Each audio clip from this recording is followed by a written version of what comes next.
숫자가 얼마 없는데 뚝뚝 떨어져 앉아있으니까 더 좀 어색하네요. 원래 크리스천들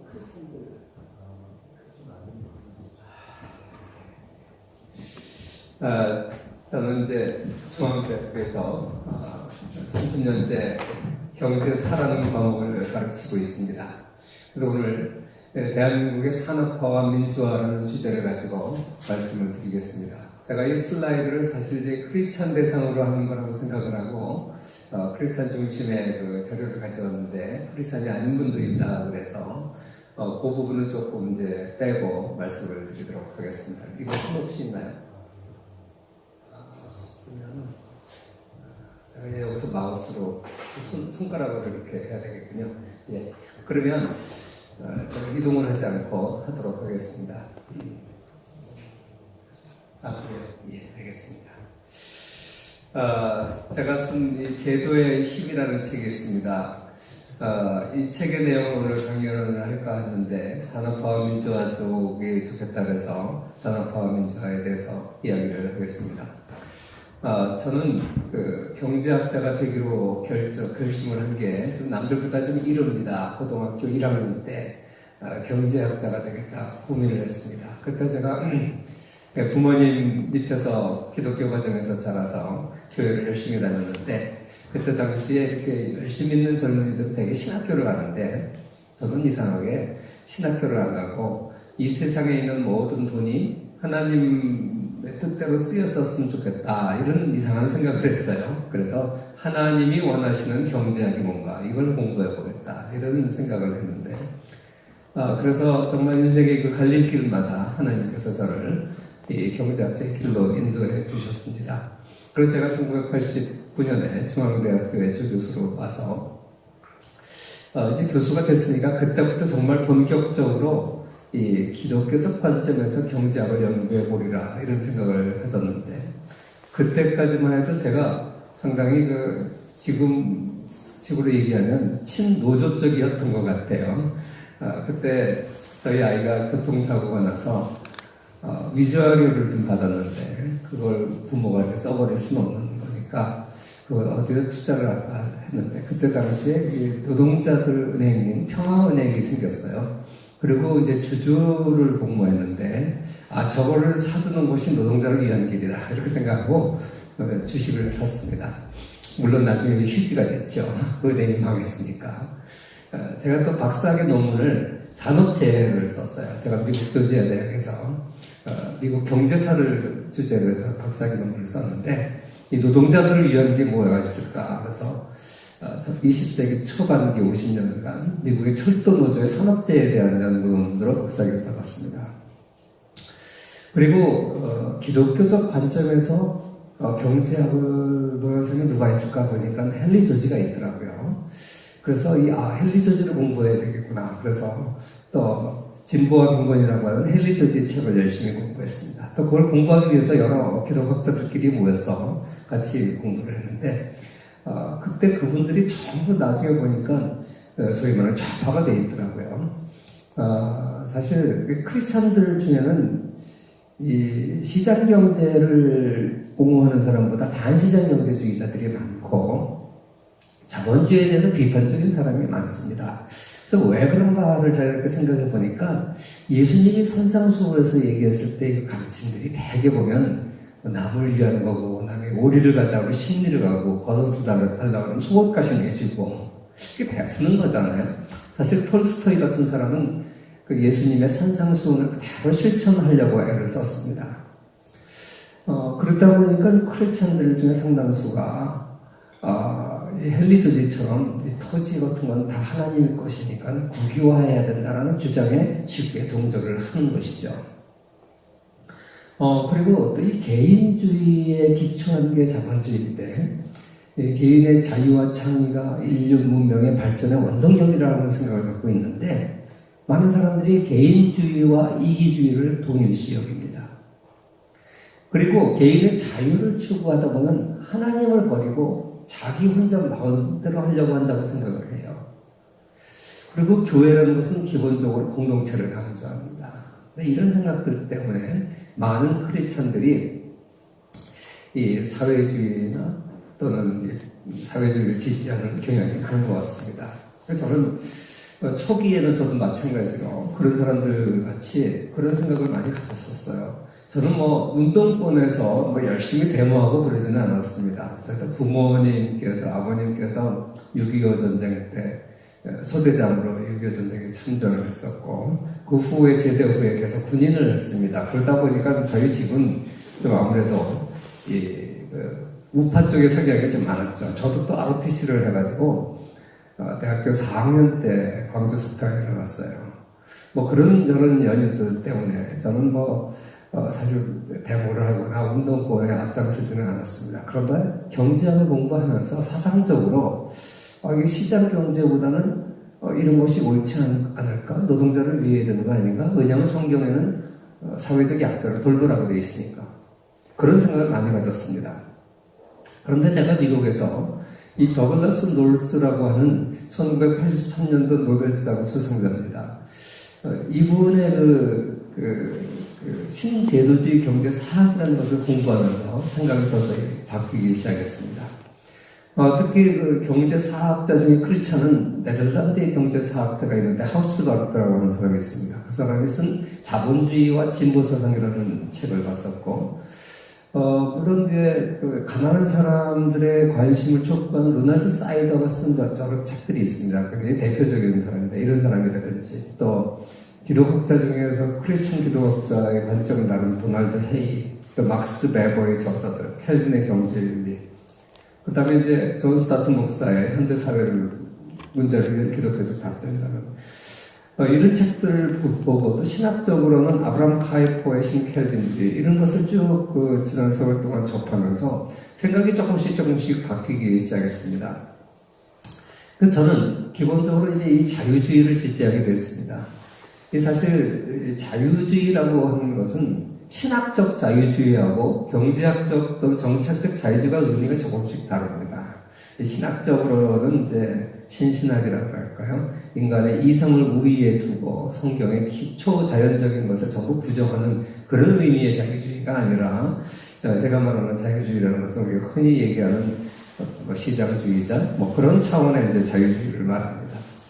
흔히 자유주의를 사람들이 오해하는 게 자유주의라는 건 하고 싶은 대로 마음대로 하는 적극적 자유주의를 말한다고 생각하는데 사실 그렇지 않죠. 적극적 자유가 아니라 남에게 간섭받지 않으려고 하는 정도의 자유, 소극적 자유를 지지하는 것이 자유주의입니다.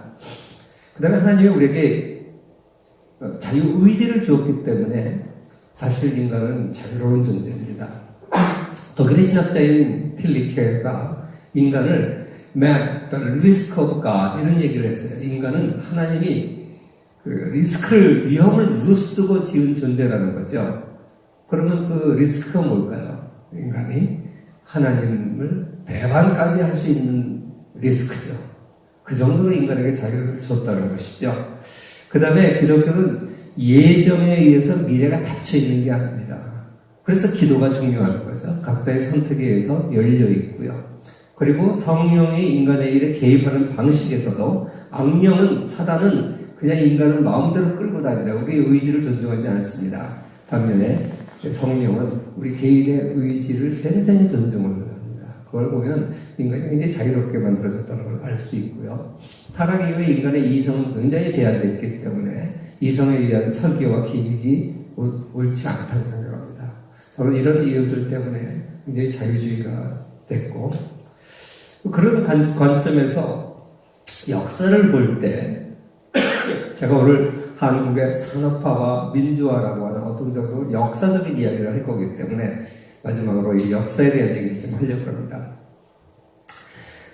세속주의적 인본주의자들 또는 계몽주의에 후회되는 이들은 역사가 무한히 발전한다고 생각합니다. 그리고 이 세상의 역사를 결정하는 것은 환경이 결정하는 거고, 그리고 이데올로기가 역사를 결정한다고 생각합니다. 반면에 포스트모더니스트들은 상대주의자들이기 때문에 역사에는 궁극적 목적 같은 건 존재하지 않는다고 봅니다. 그리고 각 문명마다 독특한 가치가 있는 것이고, 그래서 각 시기마다 의미가 있는 것이지 어떤 게 어떤 것보다 낫다 못하다는 게 없다는 거죠. 그러니까 과거 로마 시대보다 지금 미국의 물질 문명이 더 낫다고 하는 증거는 없다. 그러니까 상대주의에 빠지는 거죠. 이 반면에 우리 기독교는 시간은 하나님의 창조물이라고 생각합니다. 역사는 시작과 끝이 있다고 생각합니다. 어거스틴이 이런 얘기를 했었습니다. 그래서 이 역사를 주관하는 하나님의 섭리에 의해서 인간이 창조되었고 비록 타락했지만 다시 완성에 이르는 어떤 목적을 가지고 진행되고 있다 이렇게 생각합니다. 그렇기 때문에 우리가 사는 순간순간은 목적으로 충만합니다. 3.1운동이 100년 전에 일어났는데 저절로 일어난 것이 아니라 하나님의 섭리 가운데 어떤 의미가 있고 그것이 오늘날 대한민국의 건설에 중요한 역할을 했는데 그것도 의미가 있다는 것이죠. 저는 이제 이런 관점에서 이제 이야기를 한국의 산업화, 민주화에 대해서 얘기를 하겠습니다. 제가 오늘 슬라이드를 좀 많이 갖고 왔는데 앞부분에 대해서는 나라 세우기 서론적인 거를 좀 생략을 하고 간단하게만 이제 언급을 하고 주로 산업화와 민주화에 대해서 이야기하도록 하겠습니다. 한국의 역사 문명을 생각할 때 어떤 사람은 한국에는 이런 거대한 문화 유적이 없기 때문에 우리 조상들이 좀 빈약한 거 아니냐 이렇게 생각하는데 사실 조선시대에 방대한 문헌인들이 존재합니다. 우리가 잘 알듯이 역대 조선 왕들은 왕조실록을 기록했는데 무려 472년 동안 25대 임금들의 실록을 기록을 했습니다. 뿐만 아니라 오늘날의 청와대 비서실에 해당하는 승정원에서 매일매일 왕의 기록, 왕의 일지를 썼습니다. 누가 어떤 상소를 올렸고 거기에 대해서 어떤 반응을 했고 이게 왕조실록의 3배가 넘는 어마어마한 분량입니다.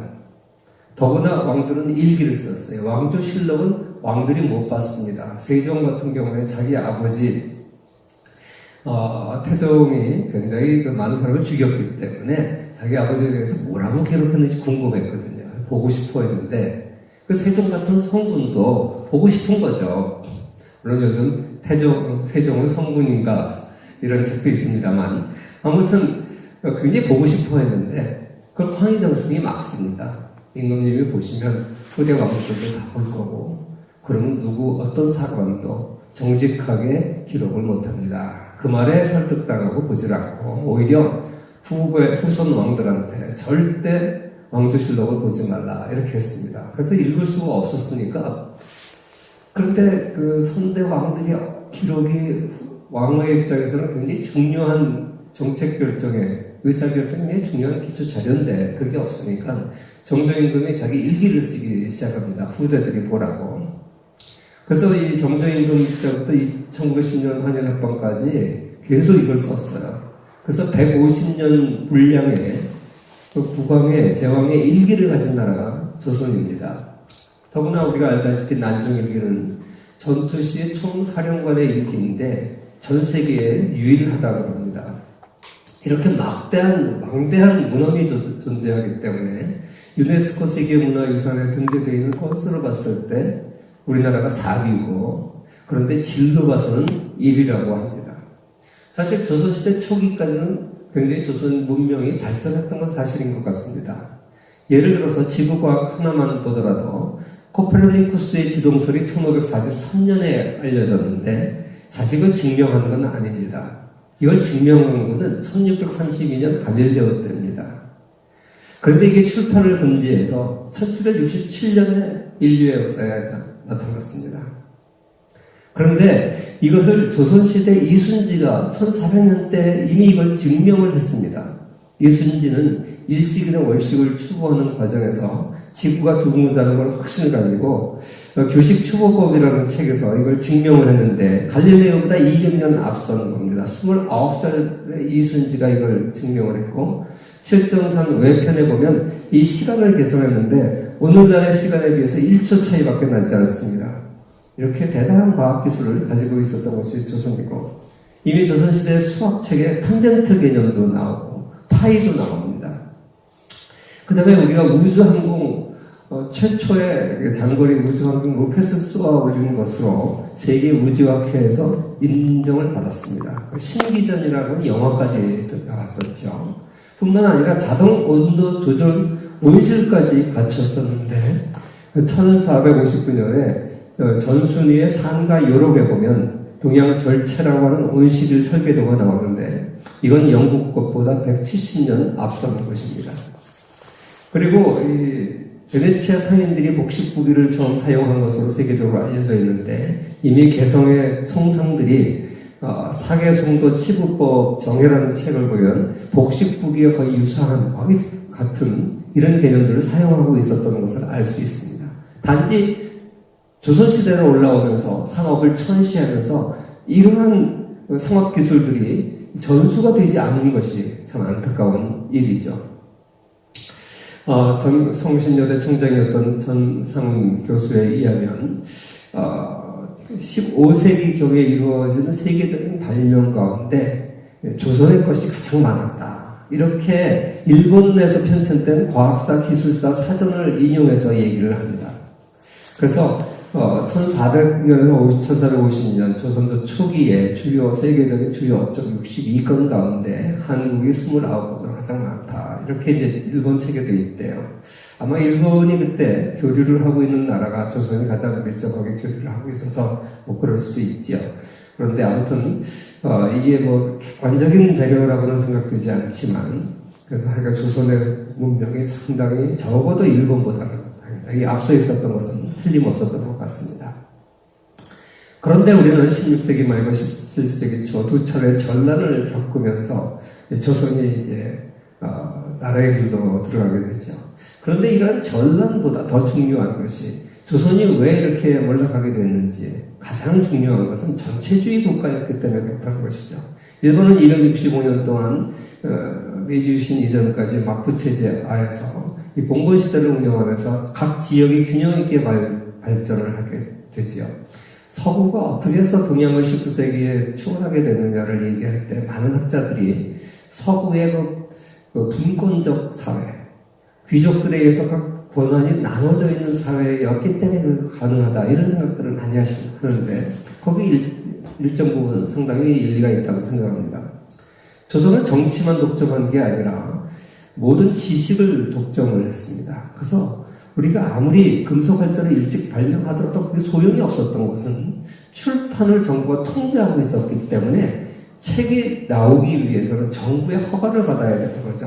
유명원의 반개수력 같은 것이 인쇄돼서 나오는데 거의 100년 가까이 걸렸습니다.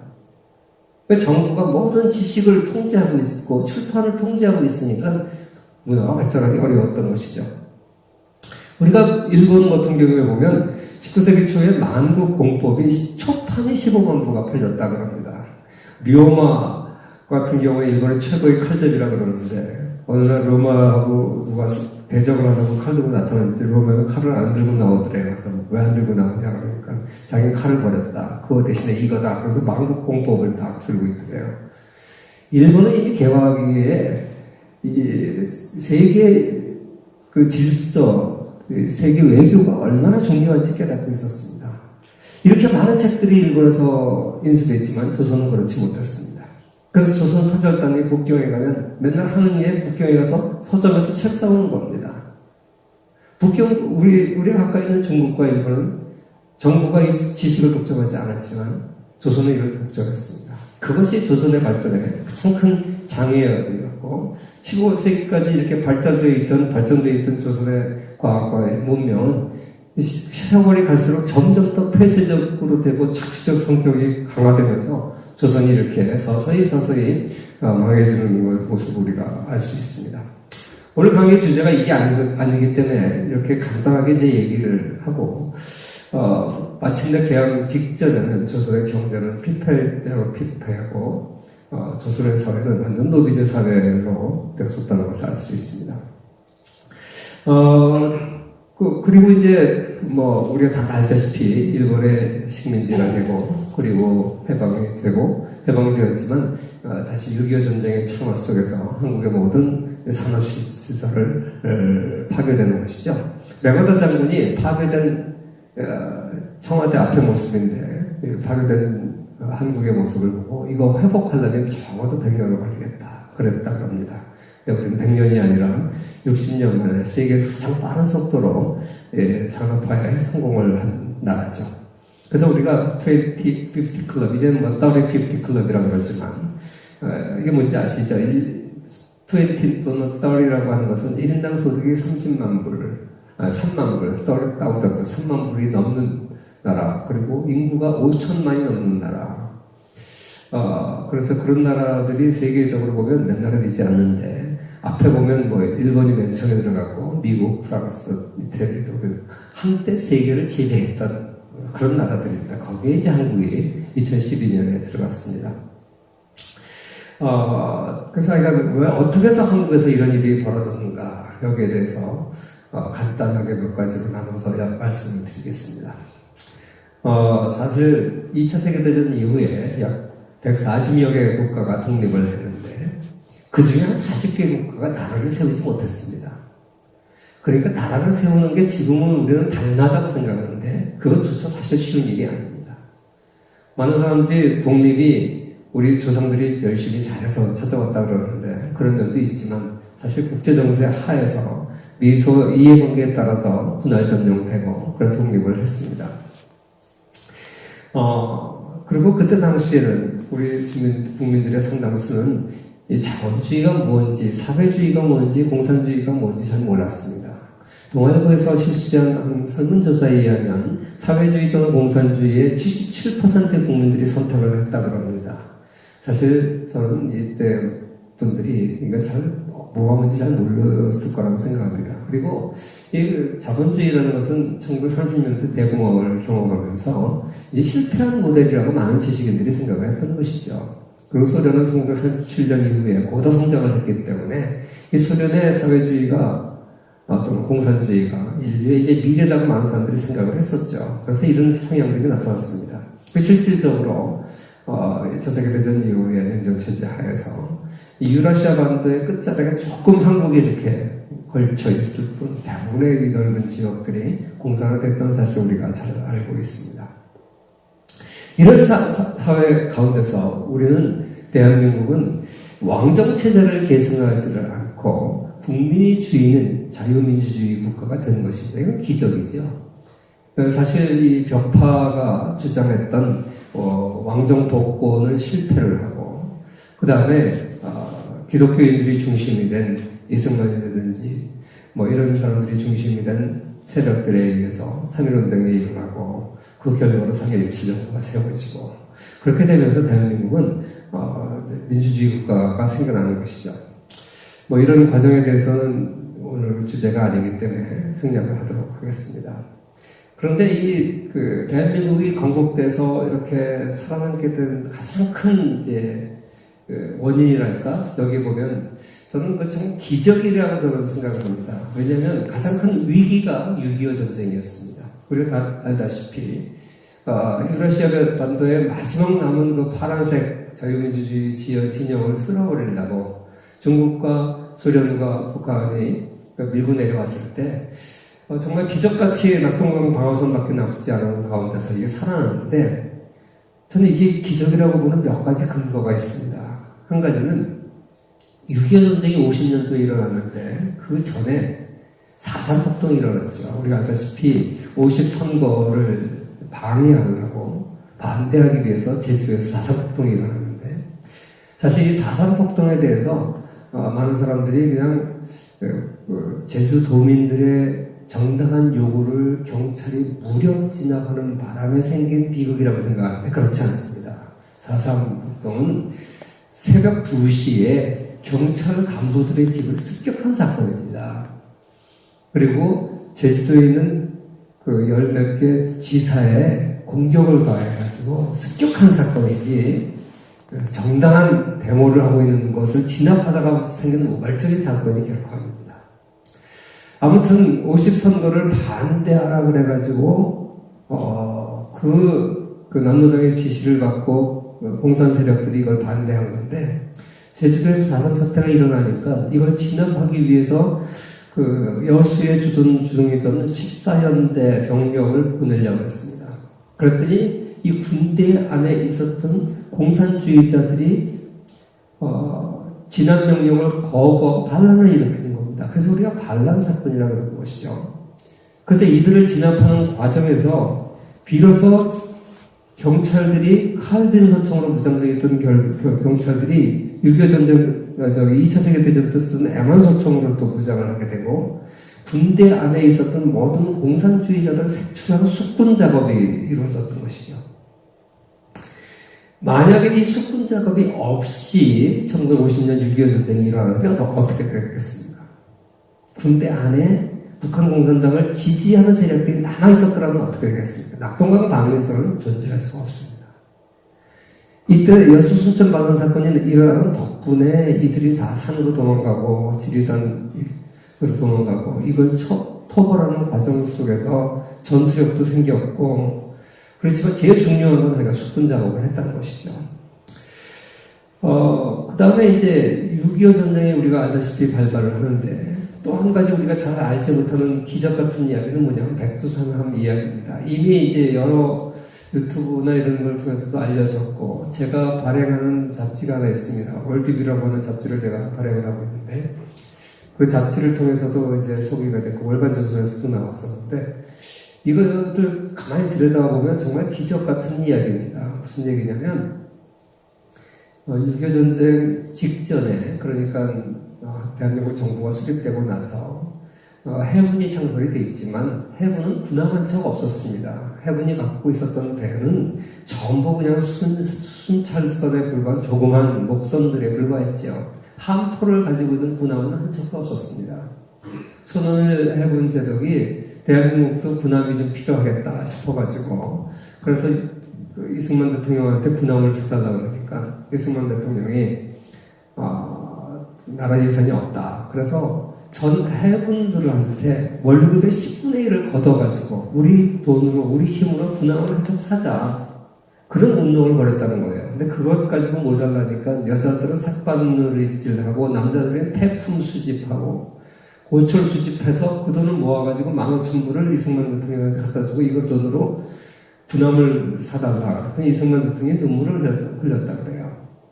그래서 그 돈을 가지고 미국에 가가지고 배를 한 척 사는데 그게 화이트헤드 소위 호라고 하는 연습선입니다. 2차 세계대전 당시에 이제 사용하다가 이제 더 이상 사용 기간이 다 돼서 해군들 훈련배로 사용하던 견습대였었는데 그거가 겨우 가격이 맞아서 그걸 하나 사서 오다가 하와이에 들려서 포를 이제 거기서 설치한 겁니다. 그래서 그게 하와이에서 그 포를 설치하는 사진입니다. 3.5인치 포를 설치하고 그리고 괌에 들려서 저 포에 포탄 100발을 샀다 그럽니다. 배 사는데 돈을 다 써버려서 폭탄 살 돈이 없어가지고 겨우 100발 샀답니다. 그리고 3발은 연습 사격하고 97발을 싣고 한국에 돌아왔는데 이승만 대통령이 보고 싶다 그래서 진해에 가서 이승만 대통령 모시고 부산까지 태워다 드리고 그랬더니 또 해군들이 전부 자기네들이 성금 내서 만든 배니까 우리도 보고 싶다 그래서 인천으로 군산으로 전부 이제 항구마다 군항마다 가서 군인들한테 자랑하고 그리고 다시 부산으로 돌아온 게 1950년 6월 24일 밤 11시였다고 합니다. 그런데 우리가 알다시피 25일 새벽 4시를 기해서 전면전이 시작됐던 것이죠. 토요일 밤 11시에 도착하고 나서 모든 결혼한 장교들은 사관들은 다 가족의 품으로 돌아가고 이 손원일 당시 소위원대 해군사관학교를 졸업한 손원일 소위 혼자서 주권사관으로 남아서 사병들을 데리고 배에 남아 있었는데 아침 10시경에 해군 참모총장이 와가지고 부산 그 사령관이겠죠. 와가지고 다 어디 갔냐 집에 갔다 그러니까 전쟁이 일어났으니까 빨리 강릉으로 출항해라 그래요. 그래서 전면전입니까? 그랬더니 변면전인지 뭔지 모르지만 북한 특수군들이 주문진 쪽으로 강릉 주문진 쪽으로 상륙했으니까 가서 하포 사격하라 그래요. 그래가지고 이제 전부 이제 헌병들을 풀어가지고 간부들을 모아가지고 12시에 다 돌아와가지고 3시에 출항을 했다고 합니다. 그런데 가다가 부산에서 강릉으로 북쪽을 쭉 가는데 우전방에 검은 연기가 올라오고 있더랍니다. 당시 배들은 다 증기기관이라서 검은 연기가 많이 났다고 해요. 저기 어떤 배가 가는 것 같은데 저 검은 연기는 틀림없이 배인데 거기를 가보고 싶더랍니다. 그래서 함장한테 소희가 가보고 싶어가지고 허락을 해달라고 가보겠다. 그런데 그 두 척이 같이 갔다 그래요. 뒤에 목선이 하나 따라갔었는데 그 목선은 속도가 10노트고 이 백두산함은 18노트고 그러니까 이 목선은 계속 목적지를 향해서 북쪽으로 항진을 하고 자기는 오른쪽에 가서 그 배를 확인하고 가도 속도가 맞으니까 그렇게 하겠다. 함장이 승인을 해줬다고 합니다. 그래서 그 검은 연기가 나는 쪽을 향해서 이제 확인을 하러 갔는데 가까이 가서 보니까 갑판에 온통 무장군인이 타고 있더랍니다. 그래가지고 이제 추격전이 벌어지고 해군본부에서 연락을 해서 함포 명령을 받고 그 배를 이제 나중에 격침을 시켰는데 새벽 1시에 격침을 시켰는데 나중에 보니까 그 배는 어떤 배였냐면 부산항을 점령하기 위한 북한의 545 육전대 600명을 태워왔던 배였습니다. 그게 나중에 북한 측 자료에 의해서 밝혀졌습니다. 그걸 전사 연구하는 사람들이 그걸 밝혔는데 만약에 6월 25일 이 배를 격침하지 못했더라면 부산항에 이 북한 특수부대 600명이 그대로 상륙을 했더라면 낙동강 방위선을 지킬 수 있는 무기, 포탄들이 도착할 수 있었겠느냐 생각해 볼 수 있습니다. 전혀 불가능한 겁니다. 당시 부산항에는 이들을 막을 수 있는 군대가 출동하지 않았습니다. 이게 기적이죠. 아무것도 모르고 빙빙빙빙 돌면서 미국까지 가서 배 분함 한 척 사왔는데 그것도 빙빙 돌고 바로 배치된 날이 6.25 전쟁 하루 전날 밤 11시. 그리고 그것도 우연히 가다가 우연히 검은 연기 발견하고 가서 쫓고 추격적 그때 겨우 첫 전투를 해가지고 격침을 시켰는데 그게 부산항 점령할 부대였어요. 이런 게 우연이겠습니까?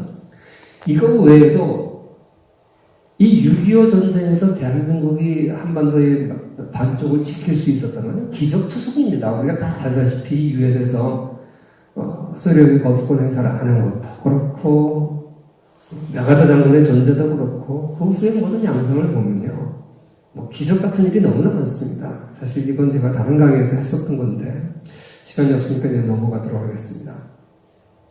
이렇게 건국 나라를 세운다는 것이 쉬운 일이 아니고 거기다 우리는 북한에 의해서 집요한 방해와 또 전쟁까지 거치면서 이 나라를 세웠습니다. 그런데 이 6.25 전쟁을 저는 더 중요하게 생각하는 게 뭐냐면 사실 남쪽에 자생적 공산주의가 자들이 훨씬 더 많았습니다.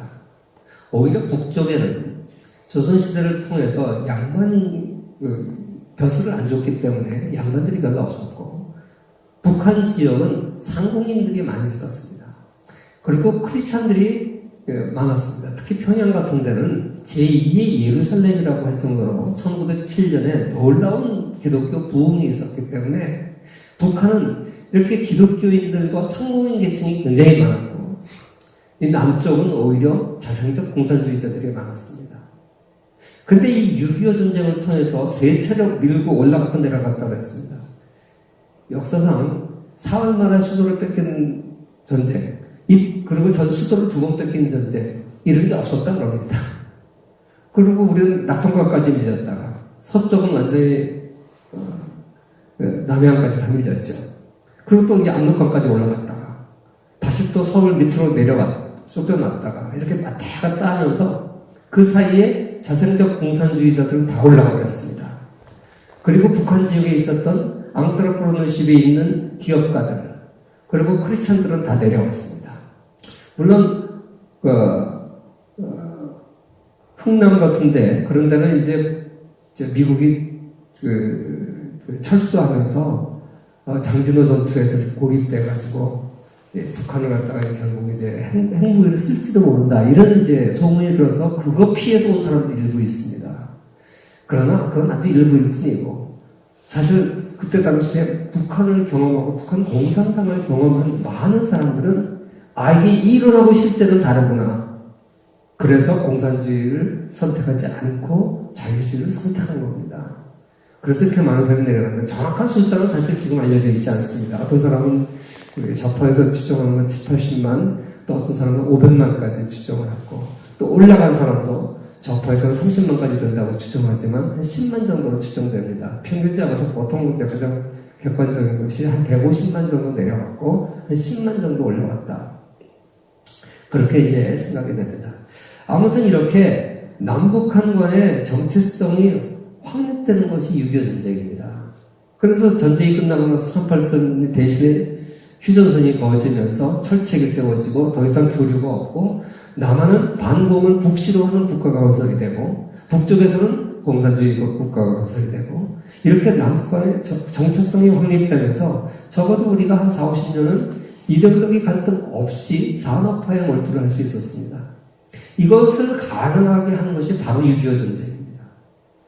어떤 사람들은 6.25 전쟁을 동족 상잔의 비극이라고 부정적으로만 평가를 하는데 그리고 없었으면 좋았을 전쟁이라고 생각을 하는데 저는 돌아가신 분들한테는 안 됐지만은 만약에 6.25 전쟁이 없었더라면 저는 오늘날의 한국은 필리핀처럼 됐을 것이다. 우리끼리 싸우느라고 좌익 우익 사이에 서로 싸우느라고 정신을 못 차렸을 것이다.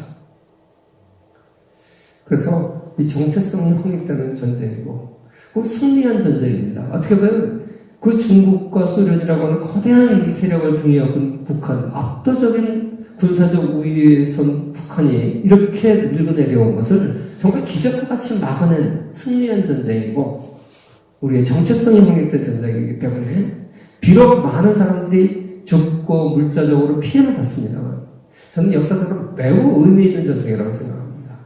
그런데 이걸 너무 요새 폄하해서 없었으면 좋았을 전쟁, 피해, 동족 선장의 비극 이런 식으로 평가하는 것은 저는 온당한 평가가 아니라고 생각합니다. 서론이 좀 길었습니다. 여기까지 제가 서론적인 얘기를 좀 드렸고 이제부터 산업화와 민주화에 대해서 말씀을 드리도록 하겠습니다. 자, 세계 그 많은 나라 가운데서 이게 나라 세우는 것도 어렵지만 산업화와 민주화를 동시에 두 가지 다 성공한 나라도 없습니다. 잘 알고 있죠. 그래서 먼저 산업화에 대해서 이야기하도록 하겠습니다. 사실 이 산업화 얘기를 한두 시간 만에 한다는 것 자체가 어불성설입니다. 어떻게 이 많은 얘기를 제가 한 학기 동안 강의하는 내용인데 한 시간 만에 하겠으니까 하는 특징 몇 가지만 잡아서 말씀을 드리겠습니다. 많은 세계 국가, 저개발 국가들이 궁금해합니다. 도대체 한국이 어떻게 산업화에 성공했느냐? 우리가 알다시피 가난한 나라들이 못 사는 이유는 식민지 탓, 독재 탓, 내전 탓. 근데 우리는 이거 다 겪어봤어요. 그럼에도 불구하고 성공을 했기 때문에 많은 나라들이 궁금해합니다. 부자 나라, 서구 나라들이 잘 살게 된 건 그냥 당연하다고 생각해요. 그런데 어떻게 한국이 성공할 수 있었느냐? 여기에 대해서 많은 사람이 관심을 갖고 1995년에 코펜하겐에서 유엔 창립 50주년 행사가 있었습니다. 사실 유엔이 1945년에 만들어지고 나서 50년이 된 해인데 그 전까지는 유엔이 주로 정치적인 이슈에 관심을 가졌습니다. 그런데 이제 정치적으로 좀 안정됐으니까 이제 유엔이 가난한 나라를 개발시키는 데 관심을 좀 갖자, 경제적인 이슈에 관심을 갖자 해서 그러면 이 저개발 국가들이 모델로 따라야 할 나라가 어디 나라냐 했을 때 단연코 1위가 한국이었습니다. 이미 1985년에 1995년에 이런 이제 판단을 할 정도로 한국의 성공 사례는 이렇게 1985년이고요. 굉장히 이제 알려져 있었던 것이죠. 그래서 한국의 산업화 모델의 특징을 이제 많은 사람들이 얘기를 했는데 그때 많은 사람들이 얘기하는 게 이 세 가지입니다. 수출 주도적, 재벌 주도적, 정부 주도적. 이게 한국 산업화의 특징이라는 거죠. 우리가 알다시피 수출 주도적의 의미는 아시죠? 그리고 우리나라가 재벌이 경제 성장을 주도했다. 그것도 잘 아시죠? 사실 이 두 가지에 대해서 별로 이론이 없습니다. 그런데 세 번째, 정부 주도적이라고 하는 거에 대해서 사실 이론이 많습니다. 과연 한국의 산업화가 정부가 주도해서 생긴 것이냐? 아니면 정부가 주도했음에도 불구하고 성공한 것이냐? 저는 후자라고 생각합니다. 그래서 앞에 두 가지를 간단하게 말씀을 드리고 세 번째 얘기를 하도록 하겠습니다. 사실 우리가 이 수출 주도적 국가가 된 게 처음부터 그렇게 했던 건 아닙니다. 이승만 대통령은 수출 주도보다는 수입 대체 산업화 전략을 하려고 했습니다. 수입 대체 산업화 전략이라는 게 뭐냐면 수출 주도에 반대되는 개념입니다. 이게 뭐냐면 저개발 국가들은 공산품을 잘 생산하지 못해서 다 선진국으로 사지 않습니까? 그때 당시 공산품이라 그러면 뭐 TV 같은 거, 자동차 같은 거. 그 파는 거는 이제 저개발 국가들이 파는 건 뭐겠습니까? 농산물이라든지 뭐 원료라든지 이런 거죠. 그러니까 이런 원료나 농산물을 팔아서 비싼 공산품을 사는 건 이렇게 되면 계속 선진국이 종속된다. 그런 거 하지 말고 선진국처럼 저개발 국가도 스스로 공산품을 생산할 수 있는 능력을 키워야 된다. 그게 수입 대체 산업화 전략이에요. 수입하던 물건을 대신 스스로 만들어내겠다는 것이죠. 그리고 이 수입 대체 산업화 전략의 핵심은 자립경제 추구입니다. 우리가 개인 인간도 자립이 좋죠. 마찬가지로 나라도 자립하는 게 좋다는 거예요. 그래서 외국으로부터 사고 이런 거 하지 말라는 거죠. 사실 2차 세계대전 이후에 공산주의는 물론이고 중남미 특히 종속 이런 것들을 중심으로 해서 상당히 많은 세계 지식인들은 자립경제를 추구하는 것이 바람직하다는 생각을 했습니다. 그리고 사실 대부분의 식민지에서 독립한 신생 국가들은 그 노선을 따라갔습니다. 왜? 좋잖아요. 자립한다는데. 그리고 무역을 하면 다시 선진국의 경제 식민지가 된다는데 그거 따라갈 나라가 어디 있겠습니까? 그러니까 이승만 정부도 자립경제를 추구했습니다. 뿐만 아니라 박정희 대통령도 경제개발 5개년 계획, 제1차 경제개발 5개년 계획을 수립할 때 자립경제를 목표로 했습니다. 그런데 2년을 딱 해보니까 그게 불가능하다는 걸 알았어요. 왜 그렇겠습니까? 다른 나라들은, 특히 중남미 국가들은 공장 세울 돈을 벌어오기 위해서 팔 것들이 있었어요. 석유를 팔든지, 아니면 농산물을 팔든지, 축산물을 팔든지 팔 게 있어요. 근데 우리는 알다시피 세계에서 가장 원료가 없는 나라예요. 지하자원이 없는 나라예요. 그나마 좀 있는 거 일제시대 때 다 퍼가고 없어요. 팔 게 없는 나라인데 농산물도 수입을 해야 되는 나라인데 뭘 팝니까? 그래서 이제 수출해서 돈을 번다는 게 불가능했던 것이죠. 수출해서 팔 게 없으니까 공장지 돈을 마련할 길이 없었다는 것이죠. 그래서 박정희 대통령이 그거 마련하라고 한일 외교 정상화하고 일본으로부터 36년간 통치에 대한 보상금을 받아오기도 하고 또 독일에 가가지고 우리가 분단국이니까 우리를 좀 이해해주고 돈 좀 빌려주겠지. 독일에 가서 차가 얻어오고 간호사 광부 보내가지고 돈 벌어오라 그러고 나중에 월남전도 가가지고 피 까고 젊은이들이 전쟁에 참여해서 돈 벌어오고 이게 다 경제 발전을 위한 시드머니였습니다.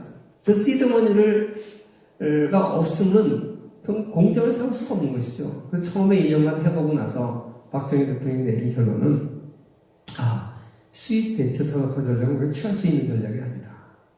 그래서 제1차 경제개발계획 제3년 차에 수출 주도로 정책을 바꾸게 됩니다. 저는 이게 참 탁월한 선택이었다고 생각합니다. 당시 우리가 수출을 하겠다 이렇게 목표를 세웠더니 굉장히 많은 사람들이 비웃었습니다. 특히 야당에서는 당시 3대 웃음거리라고 해서 그걸 비웃었습니다. 이러한 비난에도 불구하고 우리는 수출 주도 전략을 밀고 나갔는데 당시 사실 팔 게 없었습니다. 심지어는 다람쥐, 뱀도 팔았다 그러고요. 단일 품목은 가발이 제일 큰 수출품이었습니다. 오징어 수출이 한때 수출 품목 5위까지 올라갔다 그러니까 말 다 했죠. 그 다음에 우리가 이 쥐까지 잡아가지고 수출을 했습니다. 여러분 그 사실 아세요? 쥐. 세계 당시 밍크 코트가 유행했는데 이 밍크라는 동물이 쥐과 동물입니다. 근데 우리나라는 밍크는 없지만 시커먼 이만한 집쥐들이 많았어요. 그래서 그 집쥐를 잡아서 껍질을 벗겨가지고 그거 가지고 코리안 밍크라고 팔았습니다. 근데 당시 쥐가 쌀을 또 많이 축냈어요. 그런데 이 쌀이 사람이 먹기도 부족한 게 당시 쌀인데 쥐까지 같이 먹으니까 안 되는 말이죠. 그래서 이 쥐를 잡으면 일석삼조예요. 수출하죠. 쌀집 나지 않죠. 거기다가 쥐가 이게 전염병의 원상이잖아요. 그러니까 위생 좋아지죠. 그래서 이 쥐잡기 운동을 벌였습니다. 박정희 대통령이 각 도지사들한테 쥐를 할당해 줄 정도예요. 인구 비례로 경상남도 지사는 3만 마리 잡아야 돼요. 심지어는요, 해외 대사들한테까지 쥐 잡아서 가족 보내라고 했어요. 그래가지고 신문에 막 쥐를 잡자, 남은 쥐 몽땅 잡자. 그래가지고 쥐 잡았다는 증거로 쥐 꼬리를 갖다가 학교에다 제출했어요. 여러분 그런 거 잘 모르시죠? 그 정도로 전 국민이 쥐를 이게 다 수출을 위해서 그랬습니다. 이거 말고도 수출에 얽힌 정말 너무나 재미나는 얘기들이 많은데, 그래서 마침내 우리가 1964년에 1억 불 수출 달성을 했고, 6년 만에 1970년에 10억 불 수출 고지를 점령했고, 다시 7년 만에 100억 불, 1977년에 100억 불 달성했습니다. 1980년에 100억 불 달성이 목표였는데, 이게 3대 우선거리 중에 하나였는데, 이걸 3년 앞당겨서 달성을 했습니다. 그리고 1995년에 1000억 불 달성을 했고, 그 다음에 불과 4년 후에 2000억 달러 달성을 했고, 2008년에 4천억 달러를 돌파했고, 2011년에 결국 무역 1조 달러를 달성했습니다. 놀라운 수출의 신화를 달성을 했죠. 제가 이 수출에 대해서 한 가지 하고 싶은 얘기는, 자, 그러면 아예 세계 모든 나라가 수출하고 싶어 해요. 수출하기 싫어하는 나라가 있습니까? 이건 중상주의 시대에도 수출은 선한 것이요, 수입은 악한 것이라고 생각을 했어요. 수출하면 금을 벌어오기가 좋은 거라고 생각했거든요. 그거는 수백 년 전에도 좋다고 생각했어요. 그런데 수출이 맘먹은 대로 됩니까? 더구나 조선이 무슨 수출해본 경험이 있습니까? 대한민국이 수출해본 경험이 있습니까? 그런데 어떻게 유독 한국이 수출에 성공했을까요? 그 점을 우리가 생각을 해야 되는 거죠. 저는 여기에 몇 가지 요인이 있는데, 가장 중요한 요인 두 가지만 꼽으라고 한다면, 첫째는 미국이 봐준 겁니다. 미국이 냉전체제 하에서 패전국인 일본과 독일을 우리 편으로 끌어들여야 공산세력을 막을 거 아닙니까? 그래서 거기를 도와주었듯이, 동아시아 지역에서 가장 큰 전방은 대만과 한국입니다. 그러니까 대만과 한국을 키워주지 않으면 미국의 자본주의 가치가 증명이 안 되는 거예요. 그러니까 대만과 한국을 도와줬죠. 다시 말해서 도와준 게 다른 게 도와준 게 아니라, 원조의 방식은 6.25전쟁 이후에 없어졌고, 그게 아니라 60년대, 50년대이 끝났고, 그게 아니라 자반도 있지만 한국 제품을 사주는 겁니다. 그 옛날에 누가 보면 부품은 전부 대만, 메이드 인 타이완이었어요. 한국 제품을 이렇게 사주는 나라가 있으니까 한국이 팔아먹는 거죠. 기술력이 있습니까? 뭐가 있습니까? 뭐 그렇게 좋은 것도 없잖아요. 그러니까 첫 번째 요인은 미국이 사줬습니다. 그게 제일 큰 요인이에요. 근데 사실 미국만 산 건 아니죠. 압도적으로 미국의 비중이 컸어요. 수출 비중이. 근데 이제 미국만 산 건 아니고 전 세계가 사줬는데, 그러기 위해서는 수출 애로 요인들을 해결을 했다는 겁니다. 국내적으로 수출에 성공할 수 있던 요인이 뭐냐면, 저는 이 수출진흥 확대회의라고 생각합니다. 처음에는 청와대에서 박정희 대통령이 수출 많이 하는 대우나 이병철 씨나 이런 몇 사람들 불러다가 애로사항을 듣는 정도로 시작을 했어요. 근데 해보니까 이게 너무 심각한 문제가 많은 거예요. 그래서 박정희 대통령이 안 되겠다, 확대를 해야겠다, 이 모임을. 그래서 수출진흥 확대회의라고 이름을 붙인 거죠. 그래서 그 자리에 한은 총재, 대한무역진흥공사 사장, 대한상공회의소 회장, 무역협회 회장, 농업진흥회 회장, 경제기획원 장관, 외무부 장관, 재무부 장관, 농림부 장관, 여기 보시다시피 대부분의 중요한 정부 요직 사람을 다 불러, 수출과 관련된 사람 다 불렀어요. 그리고 수출 많이 하는 기업들 다 불렀어요. 그래서 야, 니네 애로사항이 뭐냐? 발표해라. 그리고 우리가 수출 목표를 1980년까지 100억 불 달성하려면 올해 목표는 여기까지인데 너희들 각 기업이 이만큼 목표 할당해 주니까 달성해라. 그거 달성 못하겠다면 왜 못하는지 얘기해라. 그래 기업들이 이제 하는 거예요. 그리고 박정희 대통령이 이렇게 듣다가 그 사과를 박정희 대통령이 직접 봤어요. 제가 그 사진을 갖고 왔는지 모르겠네요. 아니, 사진을 안 갖고 왔군요. 박정희 대통령이 사과를 직접 봤어요. 그러면서 어떤 기업가가 애로사항을 얘기하면 장관한테 그거 왜 안 줘? 진짜 바로 해줘. 50%가 그 자리에 새겨졌대. 나머지 50%는 글쎄 그 연구 좀 해봐야겠다. 알았어. 그럼 연구해서 다음 달에 발표해. 매월 하니까 이걸. 이게 소통이죠, 소통. 박근혜 대통령이 소통을 잘 못했다고 그러는데 아버지는 소통을 달인이었던 것 같아요. 그렇게 해가지고 일사불란하게 수출의 에러 요인이 해결이 돼요. 가니까.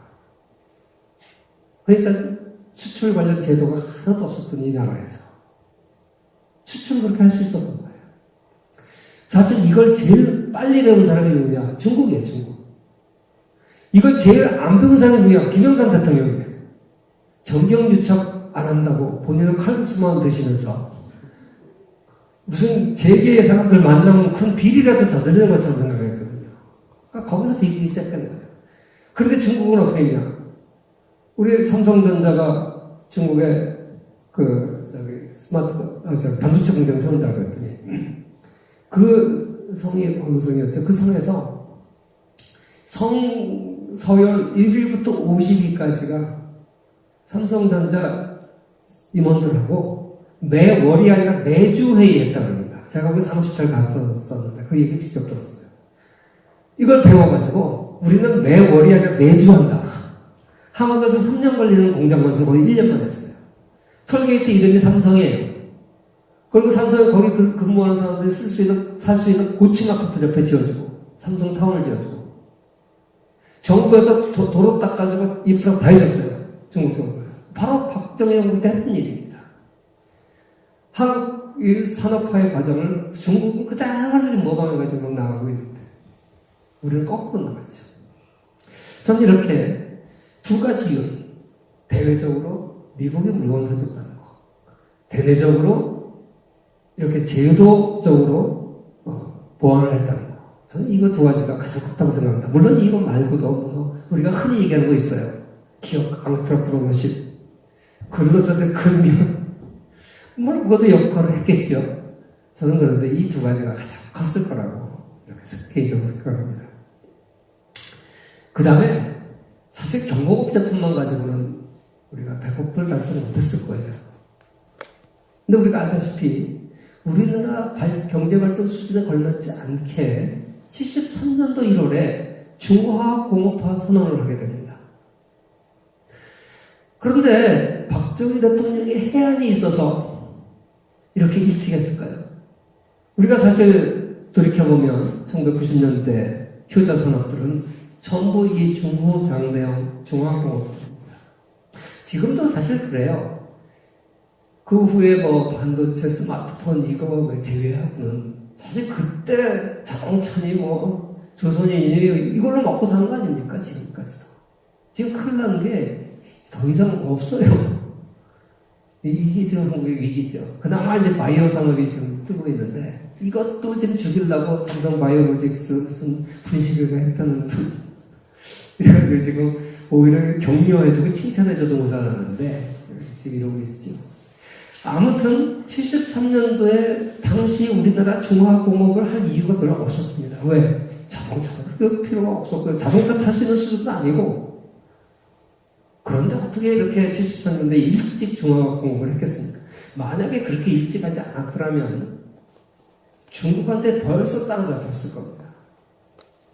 그나마 지금도 이미 많이 따라잡혔지만 이렇게 버틸 수 있는 게 일찍 다른 개발도상국가보다 중화공업화를 했기 때문에 아닙니까? 그러면 중화공업화를 일찍 한 게 왜 그렇겠습니까? 물론 박정희 대통령이 했지요.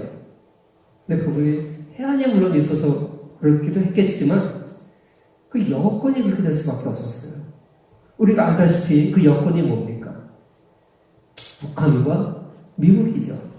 사실 미국은 소련과 냉전 체제 하에서 경쟁을 하면서 이 중국까지 소련 편을 들면 안 되겠다. 그래서 중국을 소련 편에서 띄어내려고 1972년에 대탕트를 선언하고 중국과 핑퐁 외교를 하면서 중국을 자기네들 미국 세력으로 끌어내린 거죠.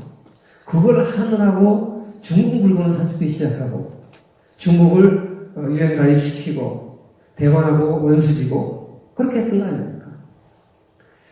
그리고 이제 중국과 이렇게 친해지면서 카터 대통령은 한반도에서 미군을 빼겠다 그러고 그런데 북한은 여전히 남침을 엄청나게 했어요. 우리가 알다시피 김신조 사건, 푸에블로 납치 사건, 울진 산척지구에 무장공비 100명이 나타나서 난리치고 그래서 그때 예비군이 청소된 거죠.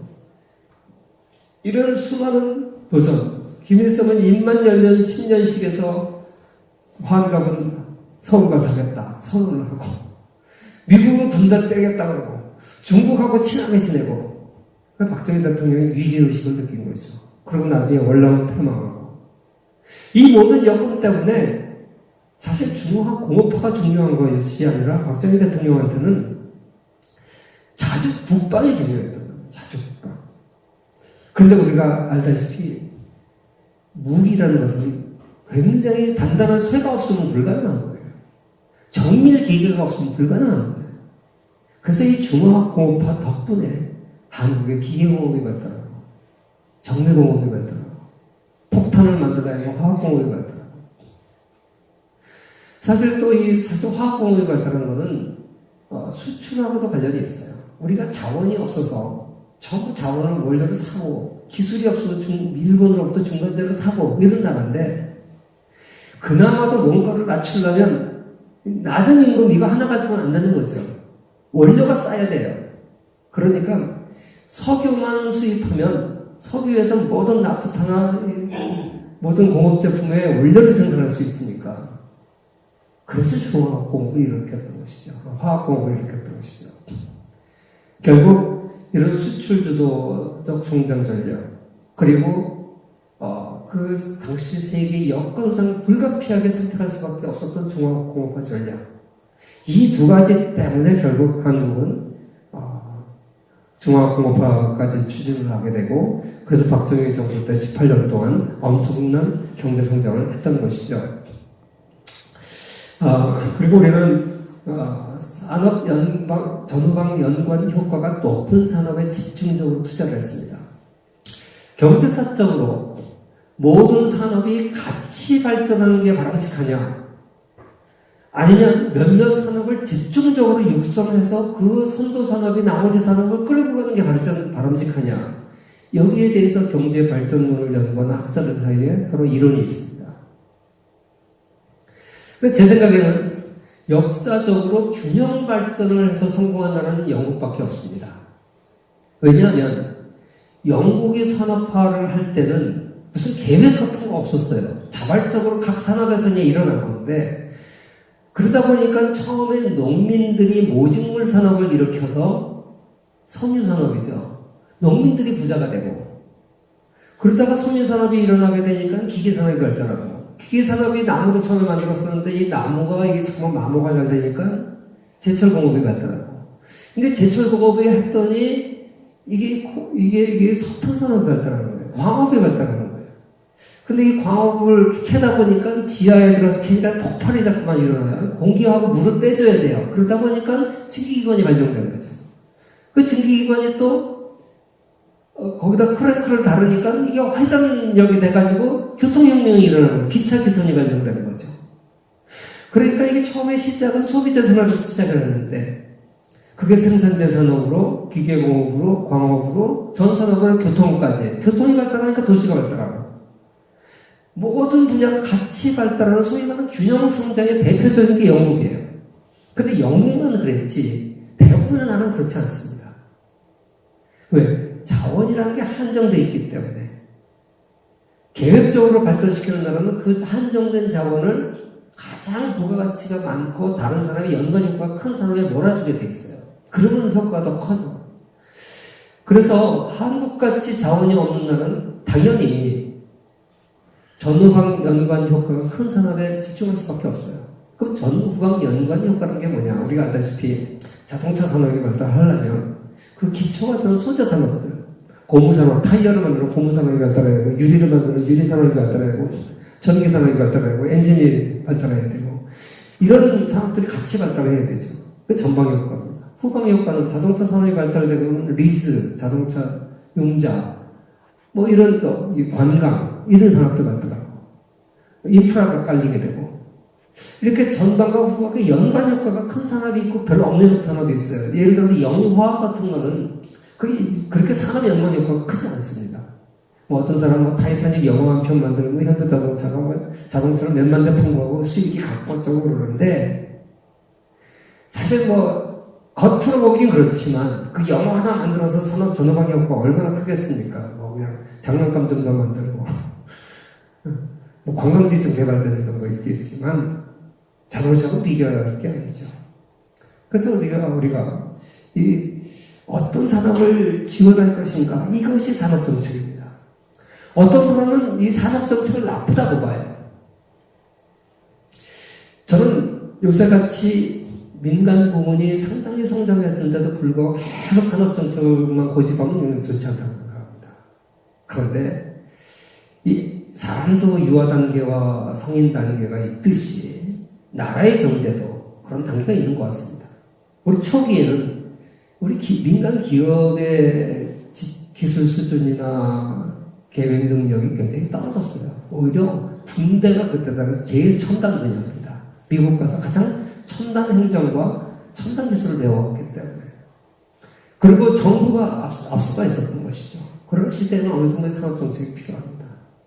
그러다가 이제 어느 정도 사람이 성장하게 되면 그걸 이제 민영화시켜 주는 거죠. 지금 제가 그 실리콘밸리에 아들이 살아서 거기 가보니까 나사의 컬럼비아호 이렇게 만들어놓은 그 곳이 있는데 그거 다 철거하고 있더라고요. 그래서 왜 그러냐 그랬더니 이제 달 날아가는 것 정도는 민간 기업들이 다 한다는 거예요.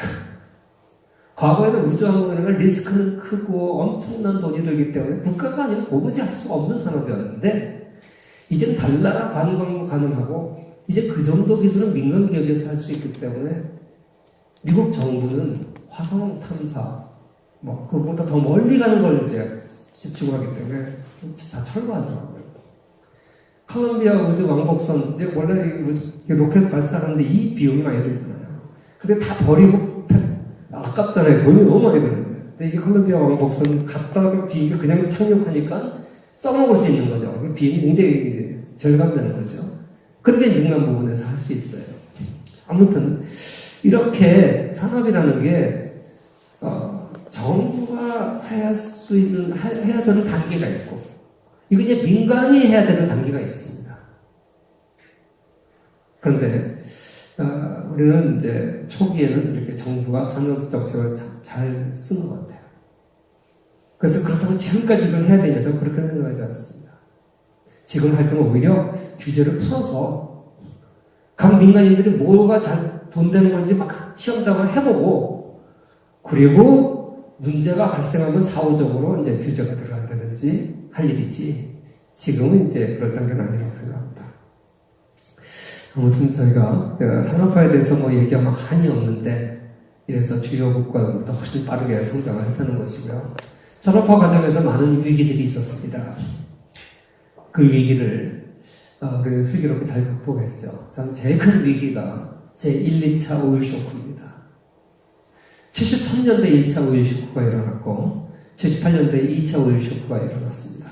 근데 이 1차 오일 쇼크를 우리가 슬기롭게 잘 극복했습니다. 어떻게 극복했냐? 석유 가격이 이 두 차례에 걸쳐서 10배가 올랐습니다. 배럴당 3불 하던 게 30불까지 올랐거든요. 그리고 석유 합방을 안 나고 전액 수입할 뿐만 아니라 우리는 100% 또 중동산 석유를 수입했던 나라입니다. 일본만 해도 다변화가 있었는데 우리는 100% 중동산 석유를 수입하고 거기다 우리는 친이스라엘 국가로 분류가 됐어요. 왜? 미국하고 친하니까.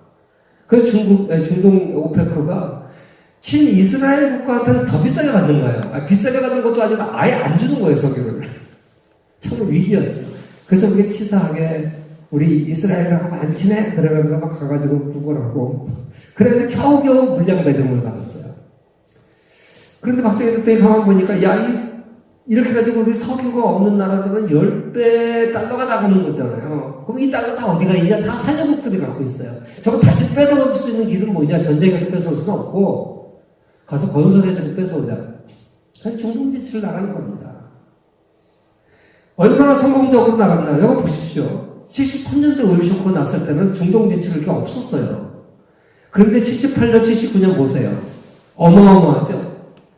우리가 미국 다음으로 두 번째로 중동에서 돈을 많이 벌어왔습니다. 그러면 한국이 무슨 건설 선진국이었습니까? 아니거든요. 한국에 무슨 건설업이 있었어요. 일제시대 때 이런 사람들이 좀 했지. 경부고속도로 하나 짓는데 그냥 국가 예산보다 더 많이 들었다고 그 난리치고 반대하고 무슨 건설 경험이 어디 있어요?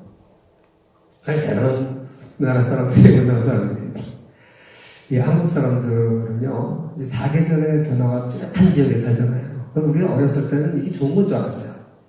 보니까 여름에는 이 아프리카 정글처럼 덥고 겨울에는 시베리아처럼 추운 나라래요.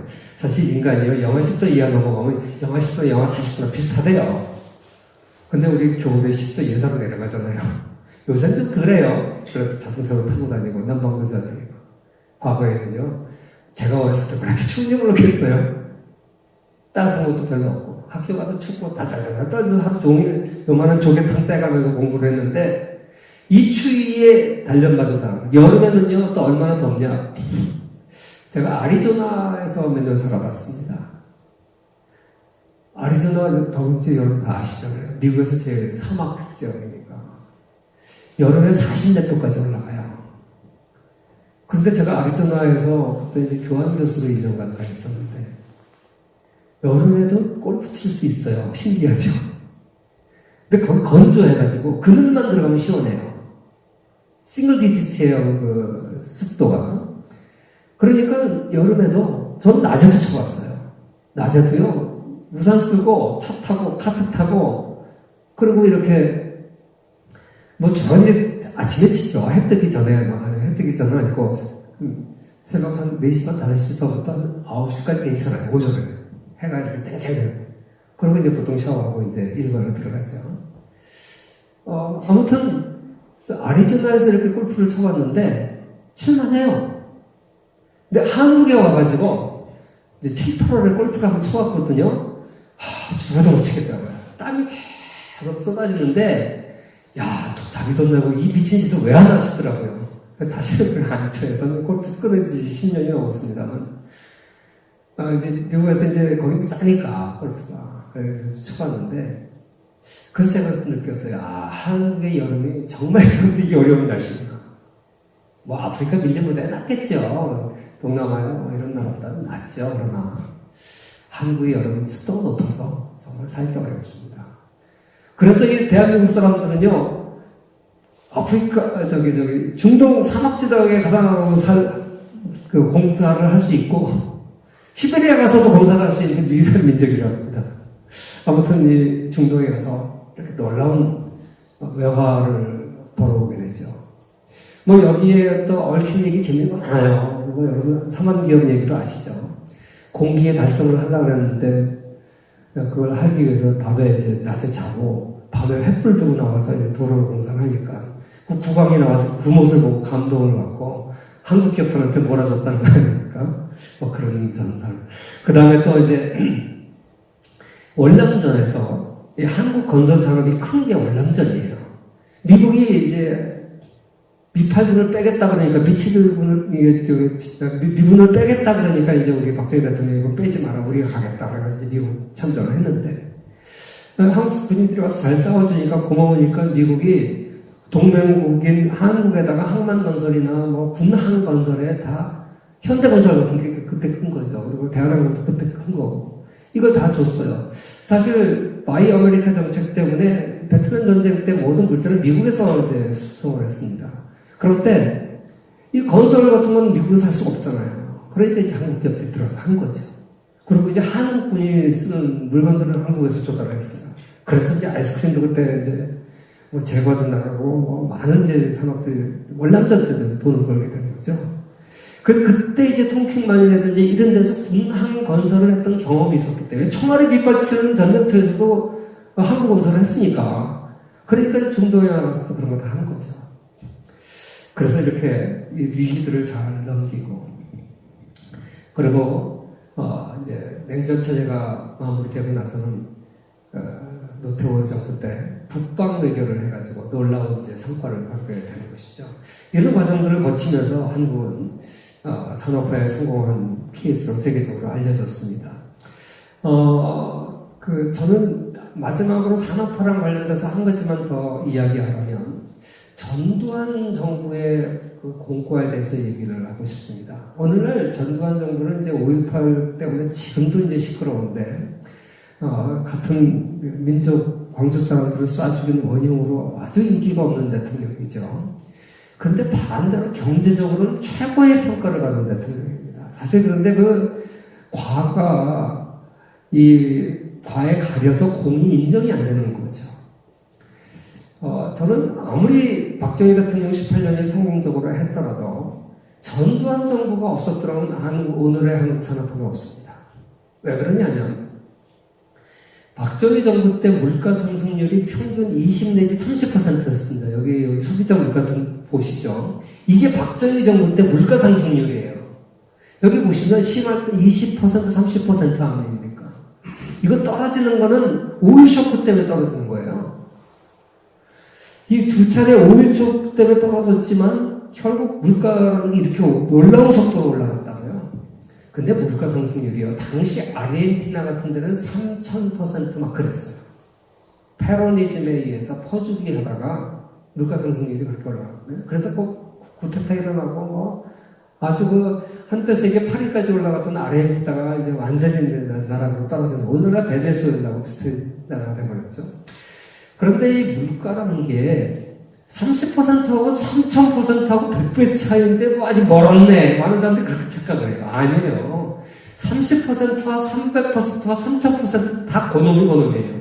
한번 물가가 올라가고 신뢰를 잃기 시작하면 기하급수적으로 올라가는 게 물가입니다. 그래서 박정희 정부 때는 의도적으로 인플레이션 정책을 좀 취한 것도 있어요. 인플레이션이 되면 경기 활성화돼야 되거든요. 지나치는 문제지만 어느 정도의 인플레이션은 오히려 좋아요. 그래서 의도적으로 약간의 인플레이션 정책을 취했는데 여기 보시다시피 전두환 정부 들어서 물가가 확 안정되죠. 물론 세계적으로 스태그플레이션이 1978년에 생기면서 수요 확대 정책을 공급 중시 정책으로 전환하면서 물가를 잡게 되는 건 우리나라만 그런 게 세계적인 조짐입니다. 선진국 다 그랬어요. 선진국들도 지금 보면 물가 상승률이 2, 3%예요. 선진국들도 과거에는 수요 확장 정책, 케인즈의 수요 확장 정책을 신뢰하는 시기에는 60, 70년대 선진국들 물가 상승률이 10% 넘어요. 이게 세계적인 경제학의 변화 때문에 온 것도 물론 있습니다. 그런데 유독 한국이 선진국들 못지않게 안정적인 물가를 유지할 수 있었던 건 전적으로 전두환 정부의 공적입니다.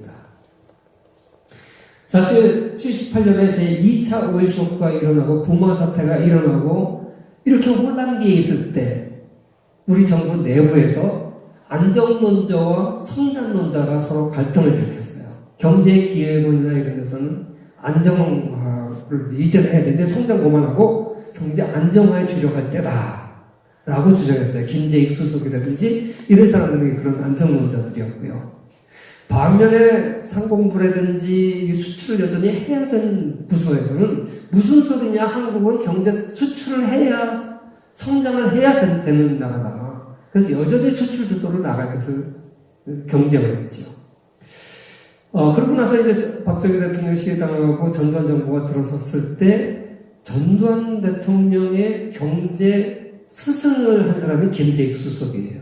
그러니까 전두환 대통령은 한 가지 좋은 점이 뭐냐? 야, 내가 육사 나와서 경제는 난 몰라. 그러니까 경제는 네가 맡아. 그리고 야, 나 잘 모르니까 너 와서 과외 시켜줘. 그분이 또 그런 아싸름한 건 있어요. 저기 밑에 사람들한테도 잘 퍼졌다는 거 아닙니까? 인기가 좋았죠.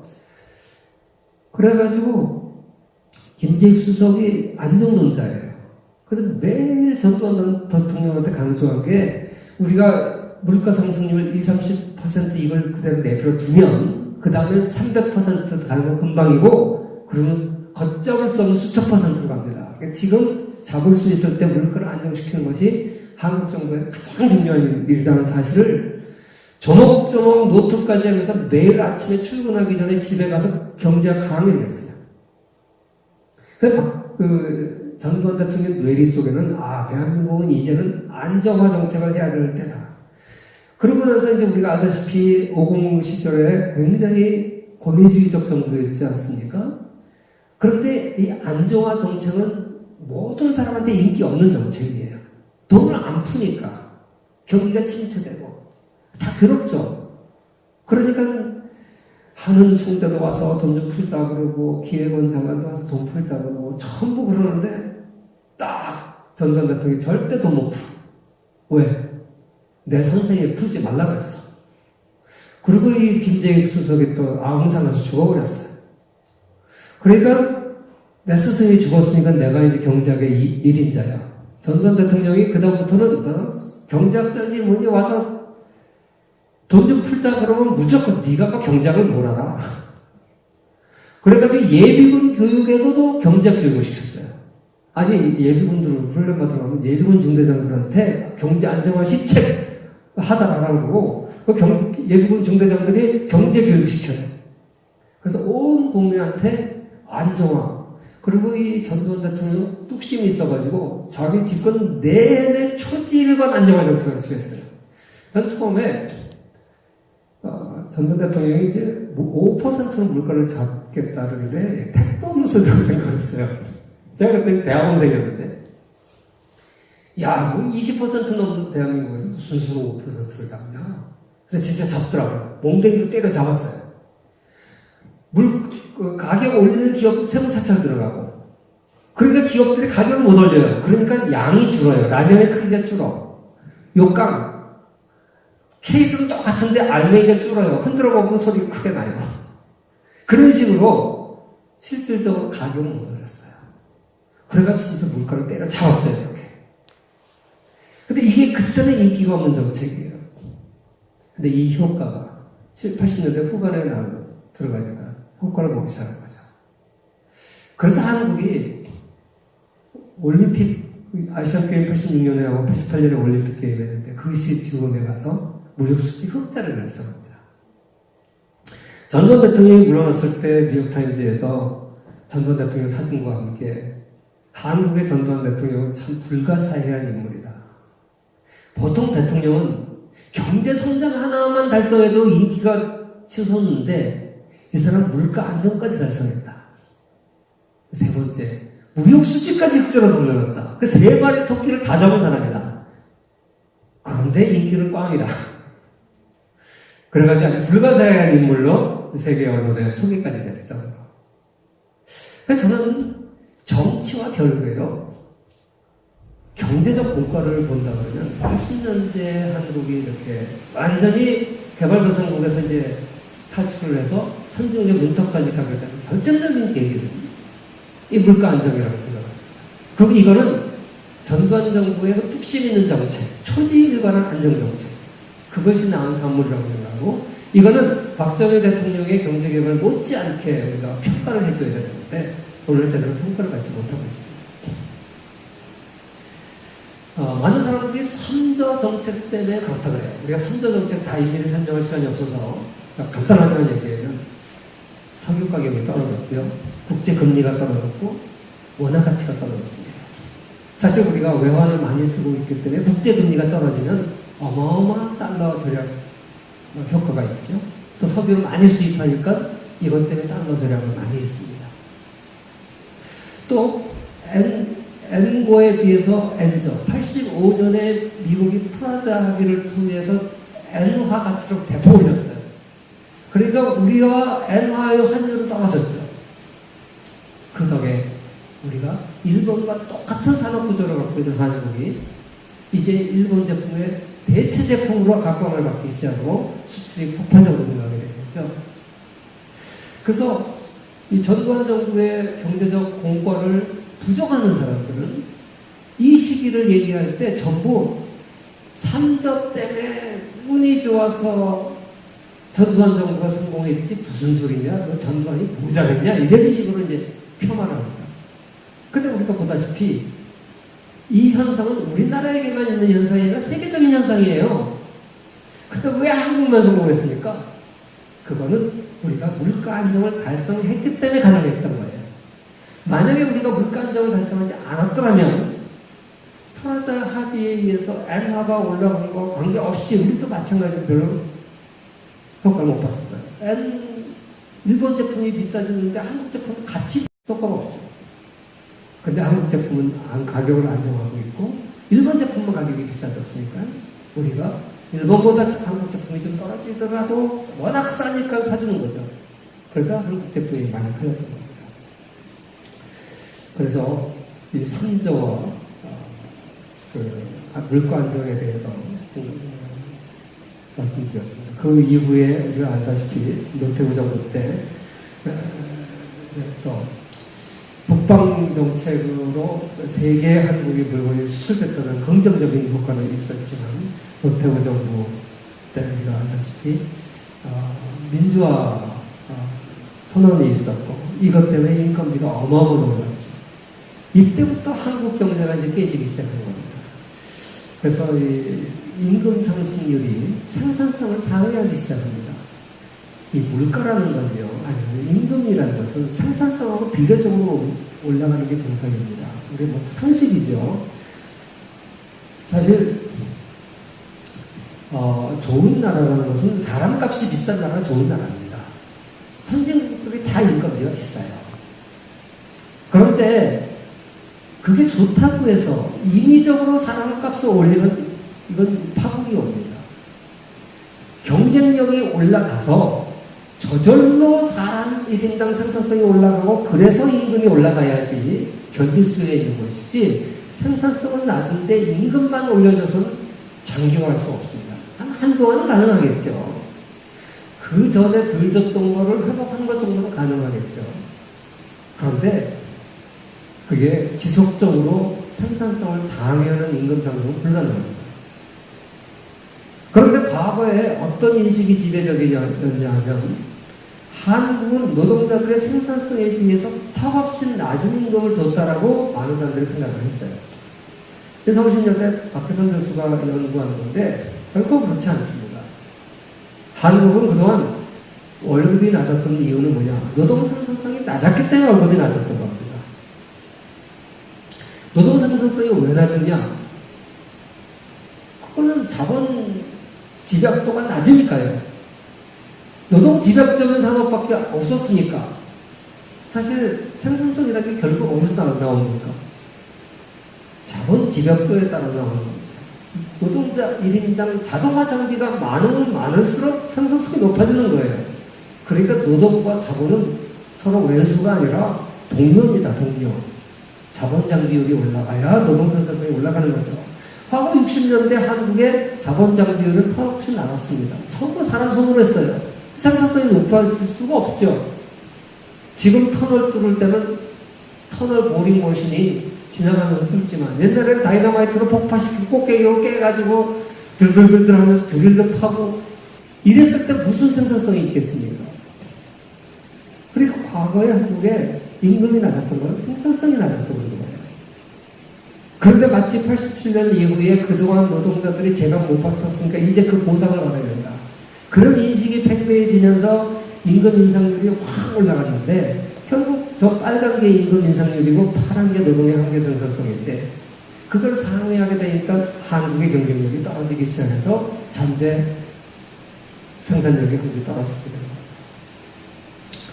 아무튼 이것에 대한 자세한 설명은 이제 설명을 해야 될 것 같습니다. 그리고 이제 민주화 쪽으로 넘어가야 되겠습니다. 많은 사람들이 이 1987년 민주화 선언 때문에 한국의 민주화가 됐다라고 착각을 합니다. 착각입니다. 왜?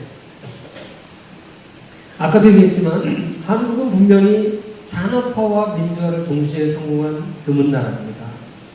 싱가포르나 중국 같은 경우는 산업화에는 성공했지만 민주화에는 성공했다고 보기 어렵습니다. 특히 중국은 그렇고 싱가포르도 마찬가지입니다. 정치체도로 치면 이관여 수상 독재입니다. 지금 그 아들이 지금 맡고 있잖아요.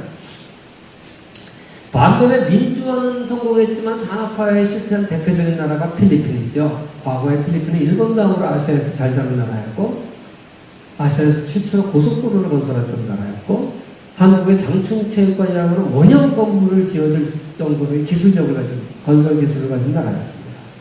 근데 오늘날 필리핀의 대학 졸업한 여학생들이 여성들이 그 주변 국가 싱가포르, 홍콩 정도 가정부로 팔려나가고 있는 것이 오늘의 현실입니다. 자, 그래서 한국은 아무튼 민주화와 산업화를 동시에 성공한 대표적인 나라라 그러는데 많은 사람들이 87년 민주화 항쟁 이후에 한국의 민주화가 왔다 그러는데 그건 그렇지 않습니다. 왜 그러냐? 여러분 민주화가 뭡니까? 보통선거가 있는 게 민주주의 국가 아닙니까? 근데 우리는 언제 보통선거했습니까? 1948년 나라를 세우자마자 바로 보통선거를 도입했습니다. 남녀노소, 빈부, 귀천의 차이가 없이. 영국보다 20년밖에 뒤지지 않습니다. 프랑스랑은 2년밖에 차이 나지 않습니다. 스위스는 1971년이 돼야 여성들이 참정권을 허용했다고 합니다. 미국은 주마다 다르긴 한데 흑인들한테 상당 기간 동안 참정권을 주지 않았습니다. 그러니까 한국은 절대 선진들에 비해서 보통선거 도입 연도를 보면 민주화가 이미 48년에 이루어졌습니다. 양당 정치, 야당이 있었죠. 거기다가 전국적인 선거를 보십시오. 48년에 국회의원 선거, 52년에 전국적인 선거를 3번이나 합니다. 4월, 5월, 8월. 52년이 어떤 해입니까? 6.25 전쟁 중입니다. 아니, 전쟁 중에 선거 좀 안 하면 안 됩니까, 그거? 지금 나라가 4년, 6년을 판인데, 무슨 선거입니까? 선거에 미친 나라죠. 전국적인 선거를 저렇게 많이 했습니다. 전쟁 끝나자마자 또 국회의원 선거하고, 56년에 또 대통령 선거하고, 3번 선거하고, 58년에 또 하고, 60년, 이거 보십시오. 선거에 미친 나라죠. 선거 많이 하는 나라 선진국이라고 하는 소리를 들어가지고 미친 듯이 선거에 제꼈습니다. 이게 민주주의 국가가 아니고 뭐가 민주주의 국가입니까? 개인주의가 생략을 하고요. 아무튼 이 재헌헌법에 분명히 대한민국은 민주공화국이라고 못 박아 있습니다. 이게 바로 민주주의 국가가 아니면 뭐가 민주주의 국가입니까? 국회정부 3원의 분립에 대한 얘기가 다 있고요. 오히려 경제면에서 볼 때는 상당히 48년 재헌헌법은 그 사회주의 헌법에 가까웠습니다. 여기 보세요. 이 6장이 경제장이에요. 6장이. 그래서 84조부터 88조까지 경제장이 되는데 여기 보면 6장에 보면 사회 정의의 실현과 균형 있는 국민 경제 발전을 기함으로 목표로 삼고 경제사회의 자유는 이 한계 내에서 보장이 돼요. 그러니까 정부가 개입할 수 있는 요지가 많아요. 광물이나 지하자원, 수산자원 다 국유로 합니다.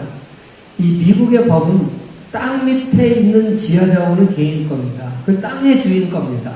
그래서 지금 미국에서 셰일가스가 이렇게 많이 나오는데 그거 파면 다 개인 겁니다. 한국은 개인 거 아닙니다.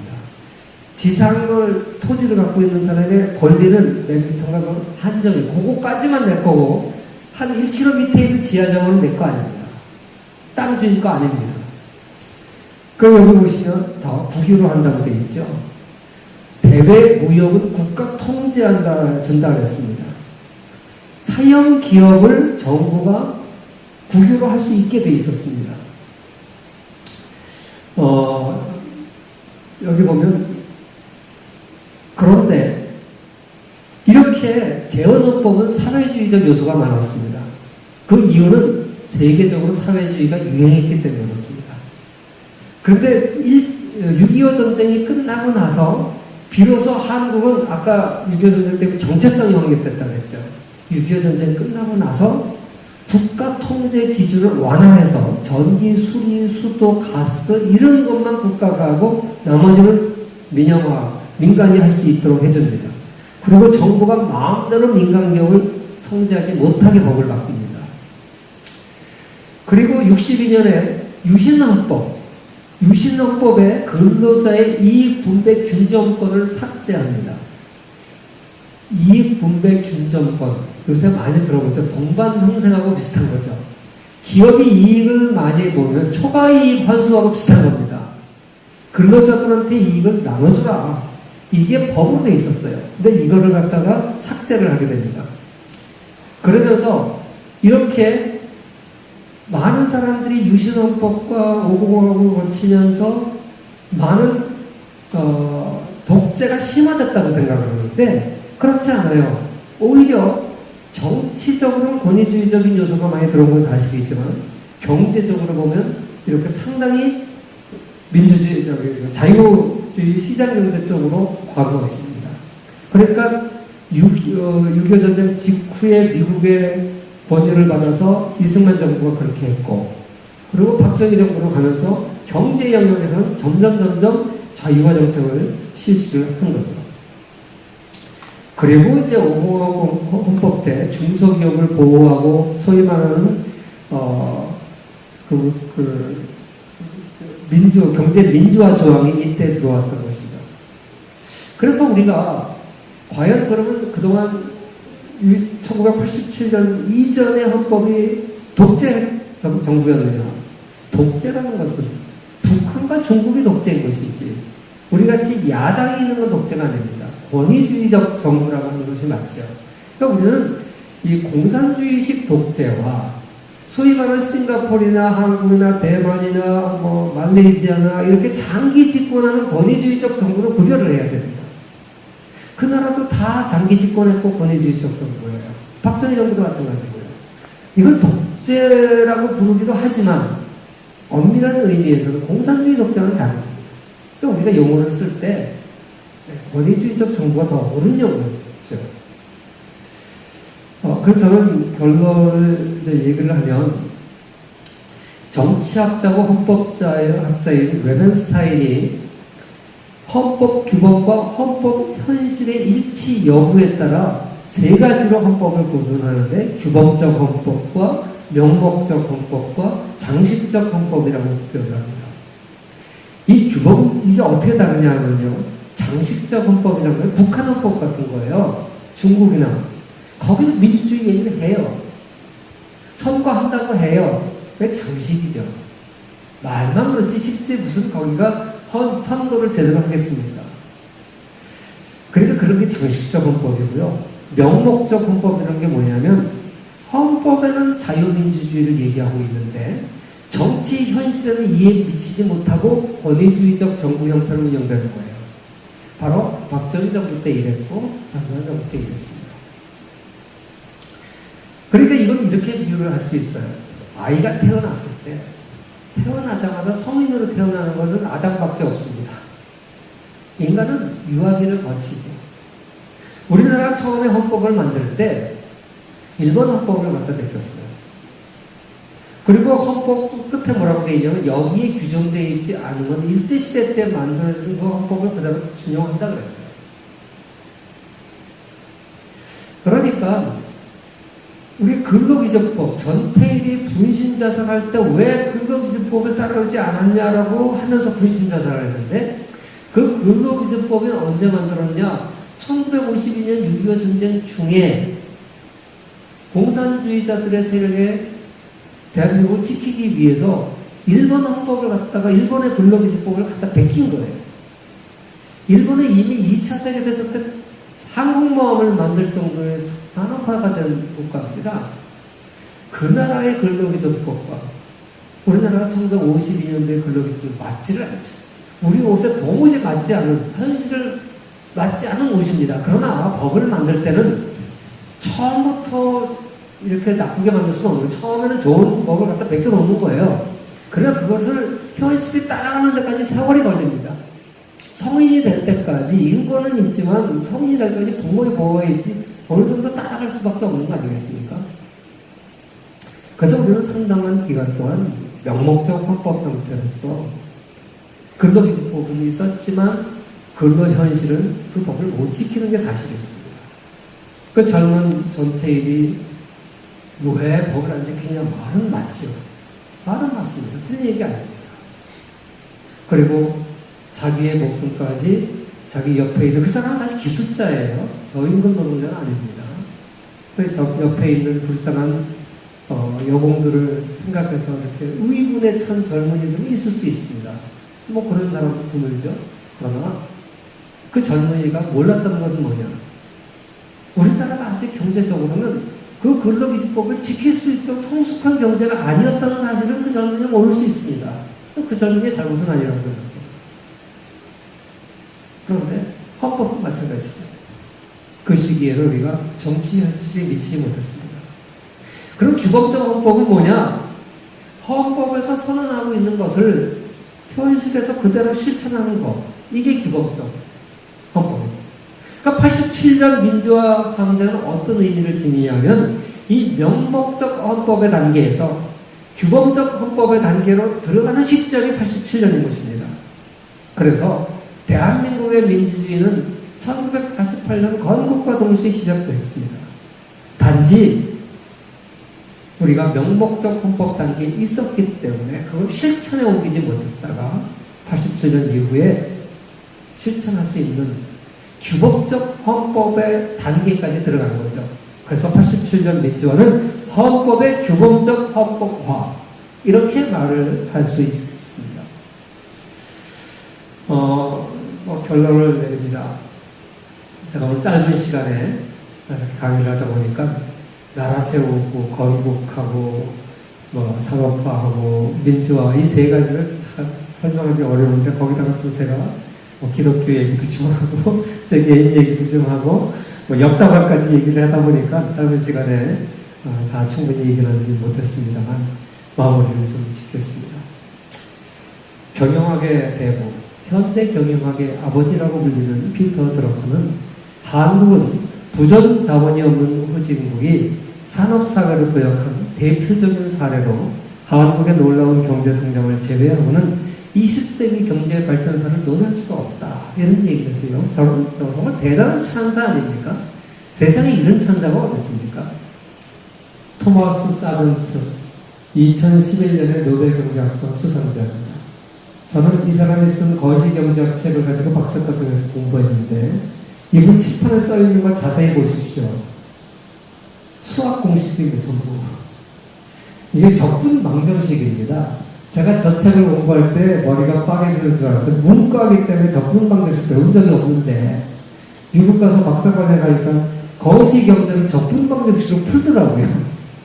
그래서 저렇게 참 진짜 천재 같은 사람으로 제 눈에 보여요. 이 사람이 2011년에 노벨상을 받았어요. 그런데 이 사람이 제일 이름값 비쌀 때 2013년 3월에 서울대학 경제학부에 전임 석좌 교수로 왔습니다. 아니 노벨상 수상자 한 명 불러서 특강 한 번 듣는다는 엄청난 비용이 드는데 지발로 걸어서 이 서울대학에 와서 1년 동안 강의를 하고 왔어요. 그러면서 하는 얘기가 한국은 경제학자라면 꼭 한번 연구해보고 싶은 국가다. 한국의 역사와 경제는 기적 그 자체다 그랬습니다. 저는요, 제가 가르치는 중앙대학에서 30년 동안 가르치는 과목이 한국경제사, 한국경제론입니다. 제가 가르치는 과목을 연구해보고 싶다고 한국에 왔대요. 제가 정말 경제학의 신처럼 보이던 엄청난 사람인데 이 사람이 이런 얘기를 할 때 제가 뿌듯했어요. 야, 내가 정말 전공하는 제대로 선택했다. 이런 생각을 했습니다.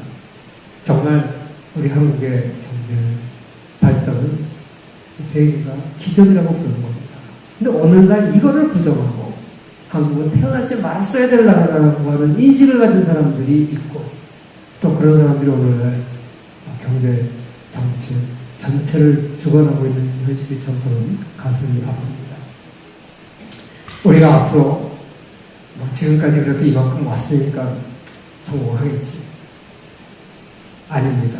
역사적으로 보면 성공은 100년 동안 선진국의 진입에 성공한 나라가 일본하고 아일랜드밖에 없다는 겁니다.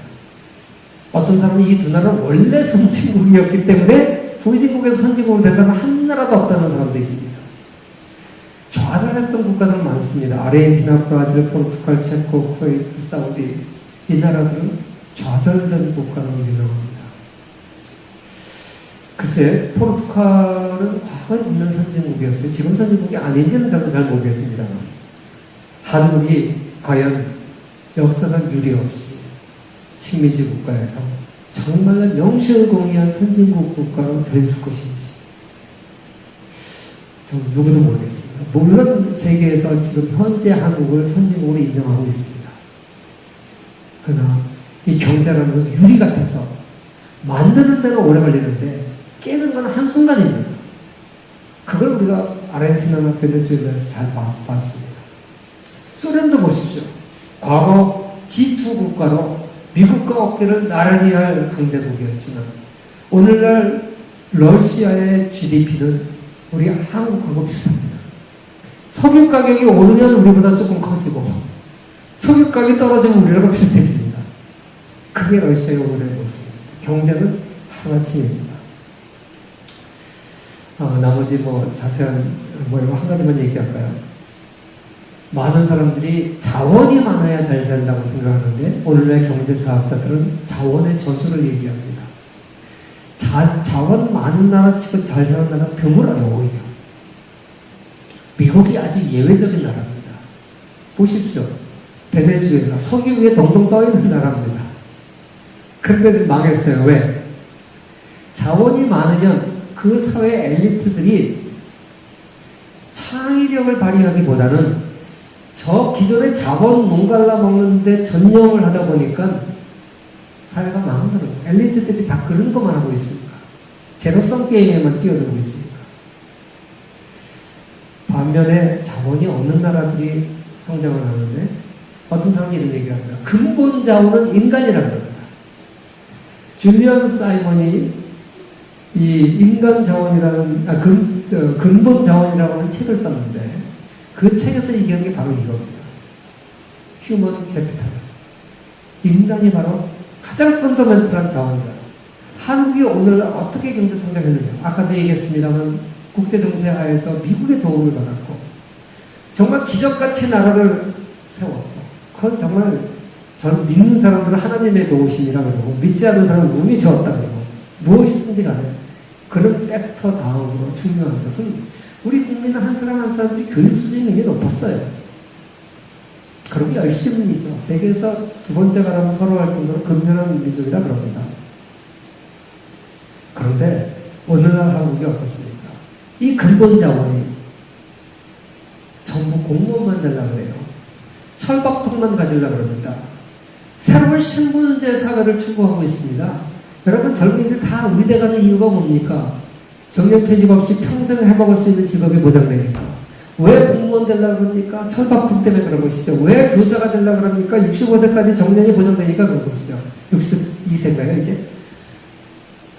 온 국민이 다시 신분제 사회로 가려고 하는 겁니다. 단지 그 신분은 아버지로부터 세습받은 신분이 아니라 내가 젊었을 때 한 퀴 시험 한 번 잘 봐가지고 고시 합격하고 임용고시 합격하고 또 의대 시험에 합격하고 한 번 젊은 시절 시험 한 방 잘 봐가지고 신분을 딱 올라가 버리면 그걸로 한평생 먹고 살겠다고 온통 젊은이들이 노량진 고시촌으로 몰리고 있는 이 현실. 이게 조선시대 세습사회하고 뭐가 다릅니까? 저는 이것이 한국의 불행이고 미래가 없는 가장 큰 이유라고 생각합니다. 그래서 이 역사에서 우리가 배워야겠다 이런 얘기를 하면서 제 강의를 마치도록